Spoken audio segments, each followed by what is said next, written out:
So imagine your child growing up to be a confident, successful, well-adjusted adult. This is the goal of every parent as they raise their child. A huge, colossal goal that is not easily achieved. Throughout all of humanity, philosophers, therapists, parents, neighbors have all had their own idea of the best method or the best technique to use to achieve this goal. There's been every sort of technique, from not picking up your child in order to prevent them from being spoiled to a flat out refusal to discipline your child.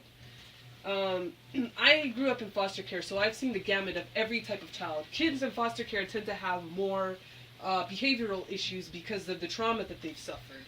And I've seen a range of techniques used, and so I know the ones that work and I know the ones that don't work.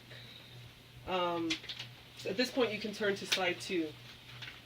What I believe to work is positive reinforcement. Positive reinforcement is the use of a stimulus to increase the likelihood that a behavior will be repeated.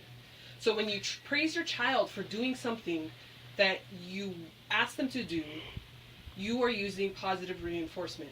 Your praise is the stimulus, and the behavior to be repeated is whether they obeyed you or whether they did something without being asked. What I've noticed is that a lot of times parents will pay attention more to the things that upset them, more to the things that they don't want their kids to do. So if you go into your kid's bathroom and they left the towel on the floor, you get on their case. You're like, how many times do I have to tell you to pick up your towel? Why don't you ever listen? How many times when your child takes the trash out without being asked, or picks up their room even if you did have to ask them, how many times do you thank them for that? How many times do you tell them that you appreciate what they've done? Why are we parenting in this way? Why are we focusing more on the negative than on the positive? And obviously the results that you're producing are one of children who throw tantrums or fight back or tell you no, or you have to ask them a million times. Maybe the reason we're having this problem is because of the approach that we're taking. At this point, you can turn to slide 3. Positive reinforcement is important for your child's mental health. Especially in this society that we have today, we have females who are growing up with role models, pop singers and actresses and runway models who have these unrealistic bodies or unrealistic expectations that our kids are hoping to achieve. They're never going to achieve that. It's not real. But if every time your daughter comes home with a A or a B or even a C on something she had a difficult time with, and you tell her that she did a good job, she's going to know for herself, hey, I did a good job. She's going to feel good about that. And whether or not you realize it, people who are not raised with positive reinforcement grow up to be that boss that you just can't stand because all he cares about is when you messed up. These people grow up to be that father who tries to teach his kid baseball and the kid doesn't live up to his standards, so he loses his mind. But if a child is made aware of the good that they are doing, no matter how minuscule it might seem to you, they will grow up to know their own value.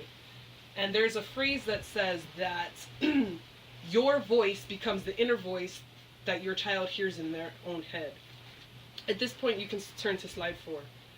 Positive reinforcement is good for the parent-child relationship. It's a bonding experience. The things that you do make your child feel good.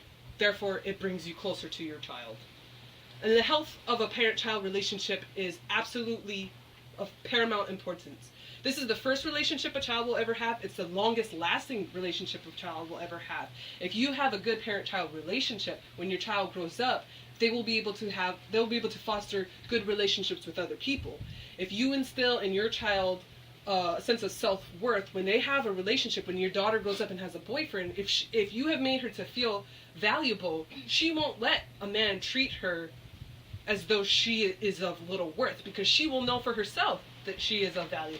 And not only that, on the flip side, you're less likely to have a child that goes around treating other people like garbage. Your child sees from your example that it's important to be respectful to other people. It's important to, compliment people and note the things that they do good. They're likely to go on and repeat those behaviors in their adult relationships. Slide 5. So whether or not you realize that positive reinforcement is used on you as an adult daily, every raise, every award, every promotion you get, that's positive reinforcement. You get a raise, that's your boss saying that he sees that you're working hard. He sees that you're bringing a lot to the table, and he sees that you are of a higher value. How does it feel when you're at work, you're having a meeting maybe, and the boss singles you out and says, so-and-so, they have just been doing a phenomenal job, and they tell everybody. How does that make you feel? Doesn't it make you feel fantastic? And then when you go back to your desk or you go back to the shop and you do your work, don't you think about those words of praise that your boss had for you? Doesn't it make you want to work even harder so that your boss praises you again? That's positive reinforcement at work, and it works in a positive way. It encourages you to work at a high level and to achieve a lot of things, achieve everything that you can do. Right now we're all working on our college degrees. We're all taking a bunch of classes, some we don't want to and some we do want to, and it's hard work. How are you going to feel on the day that you get your diploma? You're going to stand up in front of millions of people, or thousands of people, and they're going to clap for you. It's going to feel great. You're going to feel accomplished. You're going to feel like the work that you did was worth it. And then you're going to take that feeling and you're going to go out into the workforce, and you're going to be gung-ho about it. Slide 6. So imagine if you could decrease the amount of tantrums you had with your kid, going back to using positive reinforcement on your children. Every time your kid wants their attention, what do? A lot of kids will throw tantrums because it's a surefire way to get mom and dad to pay attention to me. I throw a tantrum on the floor, I create a scene, mom and dad are going to scoop me up, they're going to give me whatever I ask for. Maybe they won't, but their focus will be on you. If you use positive reinforcement, and you focus on when your child does something right more, if you make a bigger deal out of the things that they do correctly, when they want to get your attention, they're going to think of, well, how do I get that attention?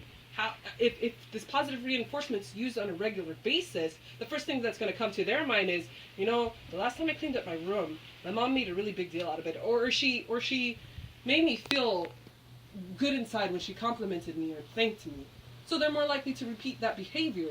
So you're going to get a reversal of the tactic that your child has. And setting any particular goal aside, why do we not praise our kids more often?